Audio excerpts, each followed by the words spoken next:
So ayan guys, ngayon ay gagawa tayo ng video na hindi alam nung dalawa kong anak na ganito yung magiging itsura nila.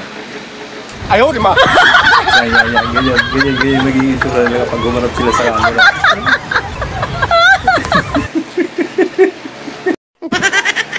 So ayan, magandang gabi sa inyo. Ginawa ko itong video na to para magpasalamat kasi sinusuportahan niyo ang mga video na ginagawa ko, mga reels na ginagawa ko, kaya nagpapasalamat ako sa inyong lahat, lalong-lalo sa mga followers ko, sa mga kaibigan ko, sa mga kamag-anak ko. Hindi rin sila, nagpapasalamat ako sa dalawa kong anak na si Ashley at saka si Cody. Ano yan?